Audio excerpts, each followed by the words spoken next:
are here to conduct the AAR for this dark carnage version 2, and I call this one version 2 because I did another dark carnage, and I'm calling that one version 1, and just to prevent any confusion, that's why I'm calling it version 2. And there are slight differences between each version, but that's something to be talked about at another time.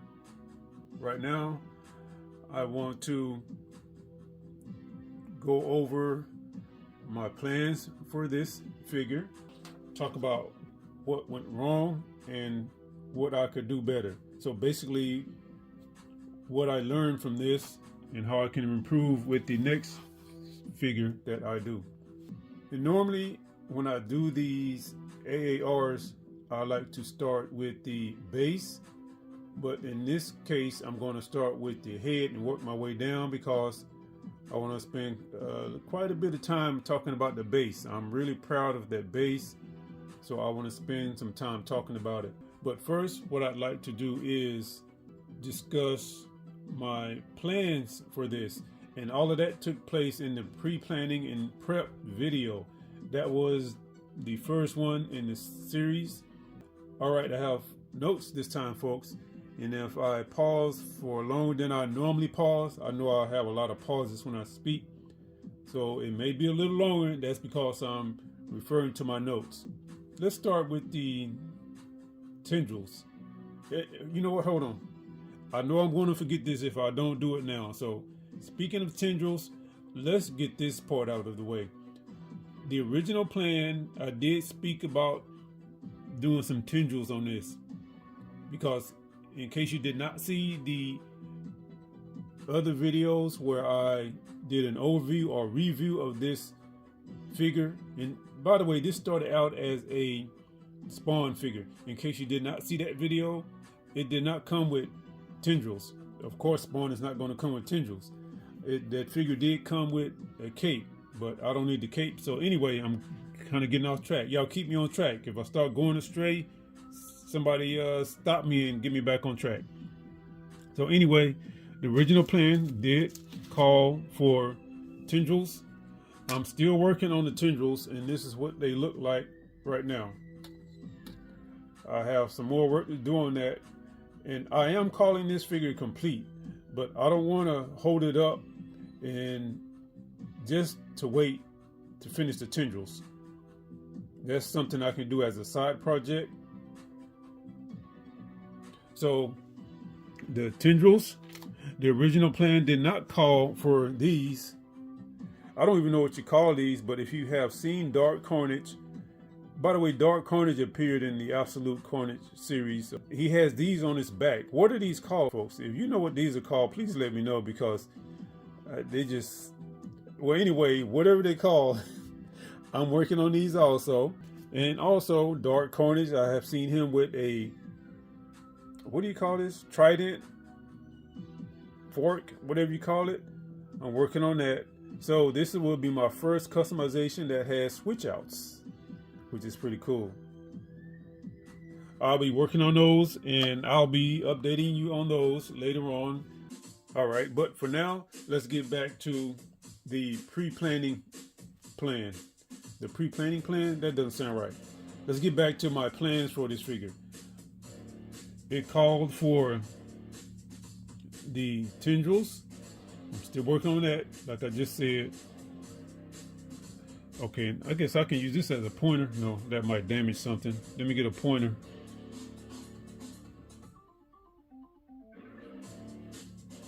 There's one.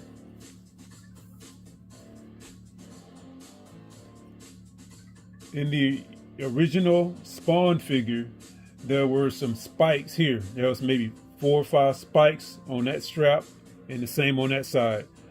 I did sand those off because they are not needed on this figure. They would have gotten in the way. The straps here, I was going to put some epoxy on the sides of this to conceal it, but I decided to just sand them down a little bit. But I could only sand down so much before I sanded through the figure. So I had to stop, and this is why you can see a lot of the straps still there. I didn't want to put a bunch of holes in it, so I just stopped and called it a day. And I didn't want to put a bunch of epoxy on here. That would have covered up a lot of the small details, so I had to just go with this right here. Besides, you can't see all of the straps here. The same goes for the boots and the gloves. You can't really see all that unless you're looking real hard or unless you're real close to it. So I can live with that. Now the Spawn emblem, you can probably see some faint details of that still there. Same with that. I didn't want to sand it down all the way. I sanded it down a little bit, but I figured I could just live with this right here instead of sanding it a lot and then putting some holes in through the figure.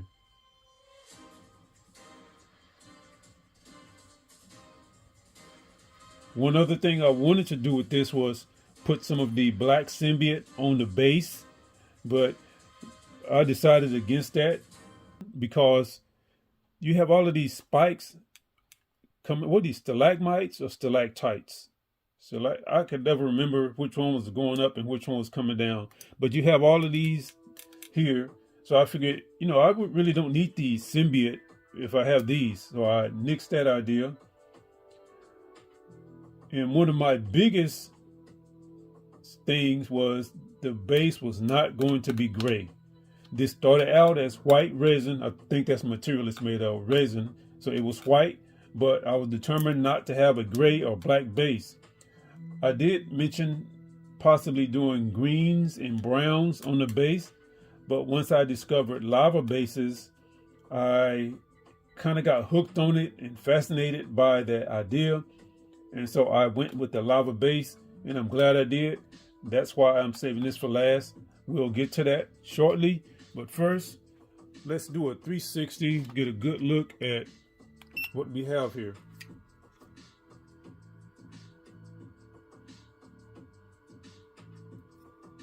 And don't worry, folks, I'll come off tripod later on and get a real good up close and personal look at the figure.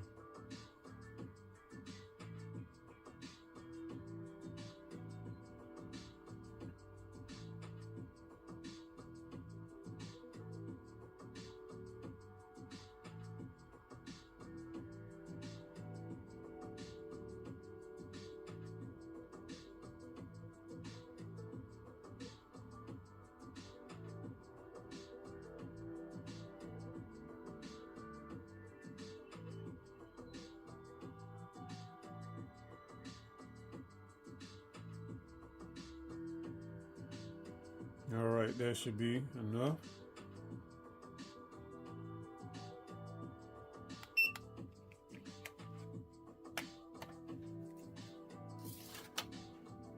Let's see if we can zoom in before I come off tripod.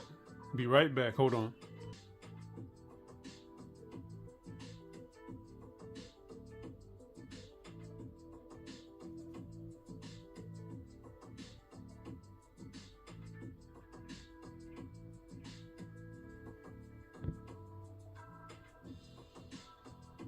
All right, I'm about to come off the tripod. I can't do what I want to do. Be right back.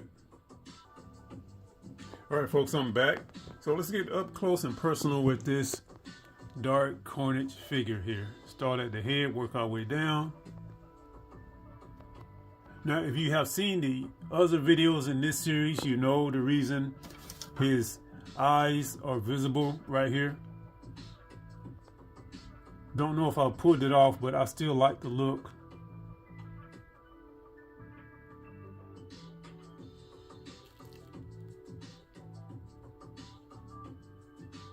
Now, one of the hardest things to do is to paint the inside of a mouth without painting all over the teeth.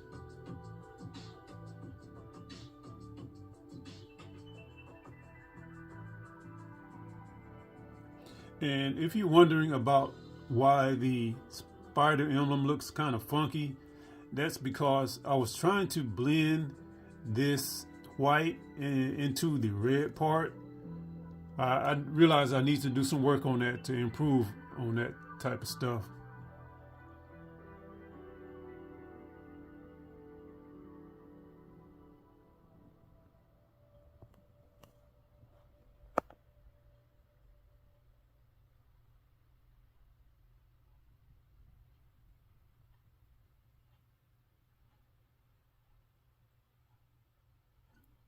And one thing I want to point out, and I realize it's quite obvious, is these cracks, not cracks, but these seam lines are really visible on the shoulders, also in the waist area. I'm going to live with that. I did try to, where's it at? Where's the neck? I did attempt to conceal it here with some epoxy around the neck, but it's a lot of work, and I didn't want to keep messing with this thing and just mess it up. So I'm going to live with it the way it is. All right, let's continue. I don't want this video to be that long. Normally the AAR videos are long, but I don't want to get it too long.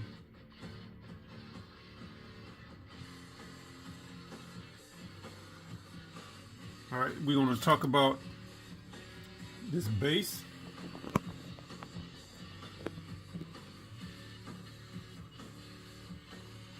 Now, what I did with the base, I think I started off with a black layer of paint, black paint. Then I went over it with a red. And then I came behind that with the orange, yellow, and white. And I applied those colors several times, maybe 3 or 4 coats. And I don't know if it's visible, but there's actually some, I'm going to say, gold tinted black paint. I know that doesn't make sense, but if you have seen the videos I did with the color, what they call it, if you have seen the videos with the color shift paint, you know what I'm talking about. But there's also some black in here too.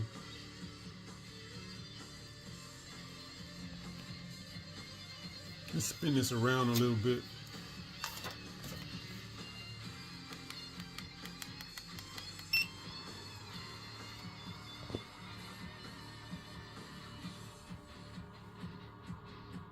If I ever get the opportunity to do another lava base, I will be doing it. I like the look. It adds a lot of color to the figure, to the statue. Okay, and here we have a few skulls. I think there was one over there maybe, and there's a couple over here. Somewhere hiding over there. Now, the only thing that I do not like, I shouldn't say don't like, but the one thing I wish I could have done with the base was add that cracked look to it. I don't know the right term in volcano terminology, but after the lava gets real cool, or after the lava cools off, it'll crack and it looks really cool. And I did a little test right here to see what it would look like. I was going to try to do it by hand, but I don't like the way it looks, so I'm not going to do it. Now, there is a type of paint you can buy that you apply it, and after a while the paint itself will crack and it would leave that cracked pattern. But I don't have the money for that, so I had to go with what I have here. Now, let's talk about what went right, what went wrong, and what I could have done better and what I learned. Hold on, I forgot one of the big things. One of the major things I did with this was I did some extensive work with magnets. I wish I had left this on a tripod, but I can make do, I think, without breaking anything. Let's see if I can do it with the head. It is so satisfying to have a part of a statue and to be able to just like put it there and have the magnet grab it and lock it in place. Okay, this is kind of a tight fit, but the arms do it so much better. Okay, I'm not going to risk breaking this, but I did install magnets on the arms, the head, and here at the waist. Can I pull that off? Yeah, okay.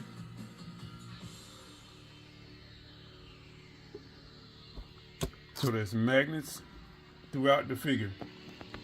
And that's the most work I've done with magnets since I started doing these statues. Also, I forgot to mention, I did weigh down the base his legs and the torso with plaster of Paris.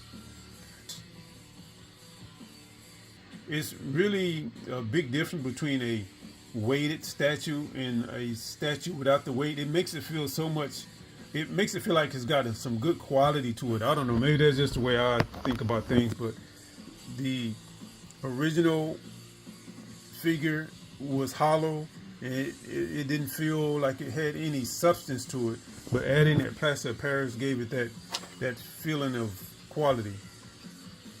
All right, now let's wrap this up. I have learned from this experience that I need to do better when I'm painting something on a figure. I got to spend more time researching that, studying it, and watching videos on how it's done. Now, for the record, I did study videos on how to paint this spider. If you recall my first customization of Carnage, I really screwed that spider up. But I did better with this one, even though it doesn't look that great. I did better, and so I need to just spend more work. I need to spend more time on improving that, on doing that. I could have done this better. Let me see.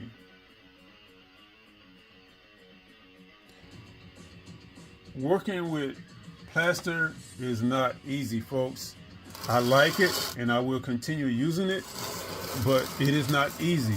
It's messy and it requires a lot of patience, and you have to mix it the right ratio with water or it's not going to turn out right. It's going to be a bigger mess. Another thing is magnets. Working with magnets is not easy, and I will continue to use them because I like using them. But it requires, again, a lot of patience.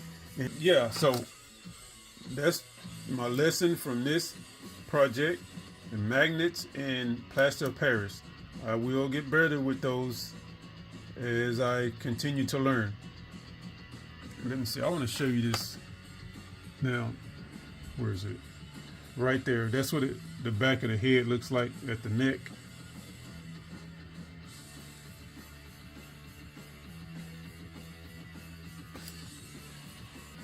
And if you are wondering why this magnet is here, that is for my switch outs. Once I finish those, let me show you that. I think, yeah, I have a magnet on that one. Watch this. Ooh. Oh man, it pulled the magnet out. Oh, I forgot. I never glued this one down. All right, but that's it, folks. I want to thank you for sticking with me through this project. I want to thank you for watching the videos. And I really want to thank you a lot for supporting the channel. I have plenty more coming, so stay tuned.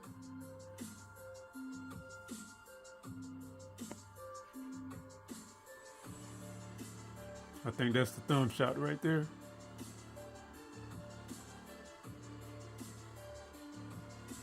Maybe over here.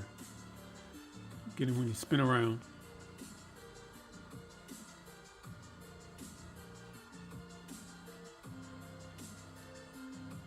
That's it right there, folks. That's it. That's it. That's the thumb shot. Thumbnail. Okay, folks. Thank you. Bye.